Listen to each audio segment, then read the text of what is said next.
Now that you have a good grasp on the ribbon, let's talk about Excel's other user interface. The workbooks and the worksheets. Now, I often say that Excel has two user interfaces, the application menus and the spreadsheet itself. If you're new to the world of spreadsheets, the next few minutes will give you a sense of the component parts of a spreadsheet, how to change the structure of your spreadsheet, and how to open and save spreadsheets. If you've used Excel before, feel free to skip to the next topic. An Excel file is called a workbook. Each Excel workbook contains one or more worksheets. If you open Excel, you will by default see an empty workbook with 3 worksheets, and that's what we have here, an empty workbook with 3 worksheets, Sheet 1, Sheet 2, and Sheet 3. You will often hear the terms worksheets, sheets, tabs, and spreadsheets used interchangeably to refer to these worksheets in an Excel workbook. Inside the worksheets, there's a grid of sorts. Now this grid is often referred to as the worksheet area. Each box in this grid is a cell, and this cell can be filled with data. Each cell has a cell address. So what's a cell address? Well, do you see these letters going across the top of your worksheet? A, B, C, D, E, F, G, etc. These are called column references. And you'll also see numbers going down, 1, 2, 3, 4, 5, 6, 7 on the left side of your worksheet, and these are called row references. A column reference combined with a row reference make up a cell address. For example, if I were to type the word pork in the top leftmost cell, I would be filling cell A1 because the cell is in column A and it's in row 1.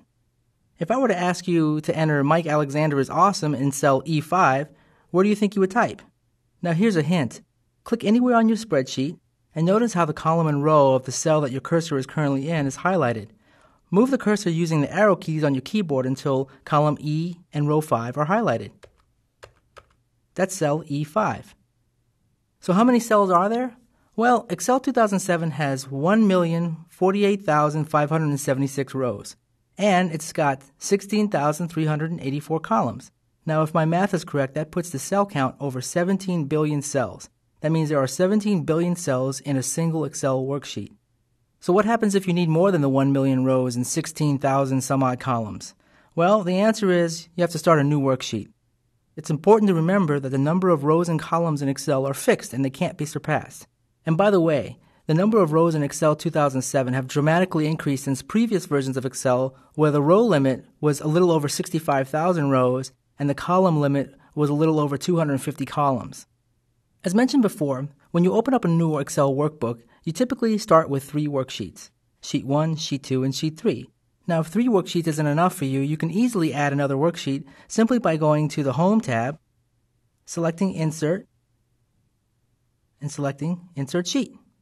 And you'll notice now there's a Sheet 4.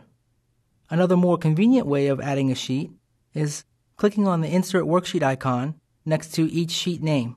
As you can see, you can also press Shift F11 on your keyboard in order to add a sheet.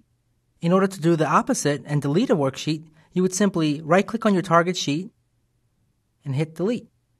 Alternatively, you can place your cursor on the target sheet and select Delete Sheet from the Home tab. For example, I want to delete Sheet 2, and I can go up here to the Home tab, select Delete, and select Delete Sheet.